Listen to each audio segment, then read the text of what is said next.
Vous vous êtes déjà demandé comment c'était de vivre à une autre époque? Eh bien moi, j'étudie l'histoire des idées et mon travail, c'est de comprendre comment c'était de penser à une autre époque. Actuellement, je travaille sur des auteurs suisses et français du milieu du XVIIIe siècle.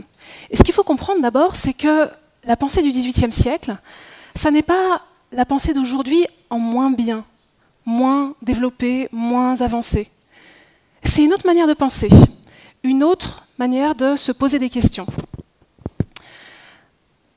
C'est pour ça que c'est intéressant de l'étudier, parce que ça permet de faire un pas de côté par rapport à nos schémas de pensée actuels. Et donc ce que je fais, c'est que je compare les idées de plusieurs auteurs pour cerner un mouvement intellectuel qui s'appelle la morale sensitive.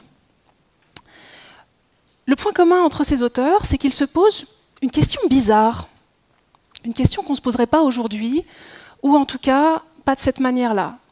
Ils se demandent comment aider la volonté par des moyens physiques. Pourquoi cette question? Eh bien parce qu'ils observent que les objets physiques génèrent des sensations, qui à leur tour génèrent des émotions, et ces émotions influencent les décisions que nous prenons en affaiblissant ou renforçant notre volonté. À partir de là, ces auteurs proposent différentes méthodes qui utilisent les éléments physiques du quotidien pour encourager certaines émotions qui renforcent la volonté. C'est ça la morale sensitive. Plutôt que de subir ou se laisser influencer par notre environnement, essayez d'utiliser cette influence dans un sens positif. Ce que je montre dans ma thèse, c'est qu'en fait, là, on assiste à un changement de définition de la volonté.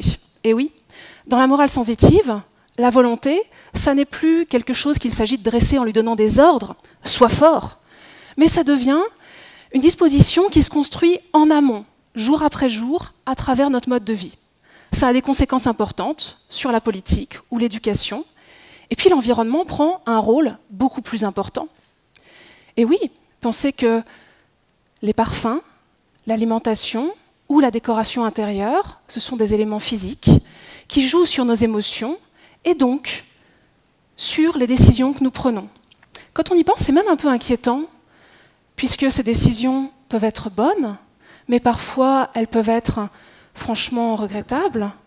Et si le choix du papier peint pouvait faire de vous un criminel